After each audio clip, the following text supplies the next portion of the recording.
Pemirsa, barangkali di antara Anda ada yang memiliki pendapatan pasif. Nah, bagaimanakah cara mengelola pendapatan pasif ini? Bersama saya Chandra Dewi, Anda menyaksikan Cerdas 5 Menit. Dan bersama saya di studio Metro Manulife saat ini, saya telah ditemani bersama Ibu Yeti Rohyatini, Head of Syariah Unit dari Manulife Indonesia. Selamat pagi, Assalamualaikum Bu Yeti. Waalaikumsalam warahmatullahi wabarakatuh, Mbak Andra. Bu Yeti, ini ada pertanyaan dari pemirsa kita, Bapak Yuda, seorang karyawan, tapi di saat bersamaan ia juga memiliki pendapatan pasif, yaitu menyewakan rumah orang tua yang diwariskan kepadanya.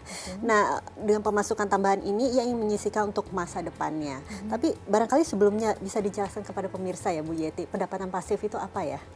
Pendapatan pasif adalah sesuatu yang kita mendapatkan hasilnya tanpa kita harus secara aktif mengolahnya. Contohnya misalnya yang tadi kita memiliki properti, kemudian kita sewakan atau kita kontrakan.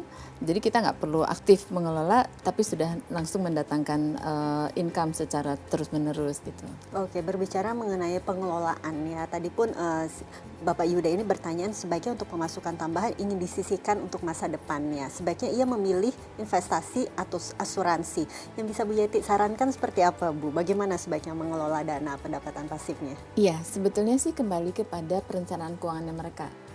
Kalau misalnya Pak Yuda ini sudah memiliki keluarga, tentu sudah juga memiliki perencanaan keuangan di keluarga tersebut gitu ya. Misalnya apakah dia sudah punya rencana tentang menyekolahkan anak di mana nanti, apakah sekarang sudah ada juga rencana jangka pendek yang harus dia penuhi gitu ya. Nah, semua itu kembali ke sana. Nah, sekarang tinggal kalau dia sudah ada rencana untuk jangka panjang, maka silahkan pilih investasi yang bisa menunjang rencana tersebut. Jadi investasi yang di dalam long term itu bisa menghasilkan secara optimal. Oke, tapi berbicara mengenai investasi maupun proteksi dasar yang sebaiknya dipilih oleh Pak Yuda, bisa disarankan Bu, sebaiknya seperti apa yang harus dimiliki? Iya. Dia sebagai kepala keluarga, kalau kepala keluarga maka dia harus sudah punya proteksi untuk keuangan keluarganya. Jadi yang dasarnya adalah tentu dia harus punya life insurance yang akan menunjang semua kebutuhan keluarganya di masa depan ketika risiko itu datang. Gitu ya. Dan ini biasanya harus bisa mengcover kebutuhan dari pengeluarannya mereka selama minimal 2 tahun gitu ya. Nah, lebih dari itu jauh lebih baik. Kemudian dari situ lihat juga apakah untuk kebutuhan anaknya sekolah juga sudah punya proteksinya. Karena kita nggak pernah tahu kapan anak itu bisa kita hantar sampai sekolah tinggi atau enggak. Kemudian jangan lupa juga kesehatan, karena ini yang juga kadang-kadang nggak terlalu diperhitungkan, tapi ketika risiko itu datang biayanya sangat tinggi. Jadi lihat apa yang sudah dimiliki, apa yang belum, usahakan semuanya terproteksi. Bagaimana dengan persiapan dana pensiun kalau begitu Bu? Sudahkah harus dipersiapkan dari sekarang atau bagaimana? Iya, sebaiknya disiapkan karena kalau untuk dana pensiun kita memang sedang bekerja dan tentunya ada perusahaan-perusahaan yang juga sudah memberikan fasilitas dana pensiun. Tetapi sebaiknya sebagai individu kita juga harus perhitungkan kita mau sejahtera nggak di masa pensiun nanti. Kalaupun perusahaan sudah memberikan dana pensiun, ada baiknya juga beliau menyisihkan untuk dana pensiun pribadinya.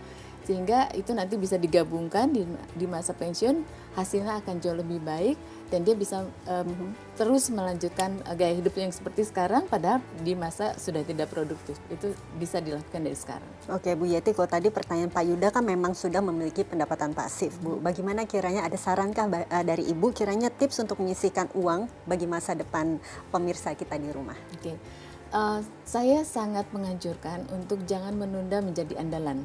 Karena untuk menjadi andalan itu jangan lagi ditunggu-tunggu. Dari sekarang kita mulai investasi. Investasi nggak perlu harus sesuatu yang jumlahnya besar sekaligus. Bisa dimulai dengan hal yang jumlahnya sedikit tapi terus-menerus dilakukan secara disiplin. Sekarang ini banyak fasilitas yang bisa kita gunakan, apakah jasa keuangan syariah ataupun yang non syariah itu sudah banyak di pasaran. Sehingga kita mau mulai dari mana nih, mau yang sekaligus proteksi dalam bentuk unit link atau mau mutual fund atau reksadana. Itu juga sudah banyak pilihan dan tidak harus dalam jumlah yang cukup besar. Baiklah Bu Yeti, terima kasih banyak ya Bu atas kehadirannya. Dan pemirsa, demikianlah Cerdas 5 Menit, Cerdas Finansial untuk episode kali ini. Saya Chandra Dewi, terima kasih dan sampai jumpa. Dipersembahkan oleh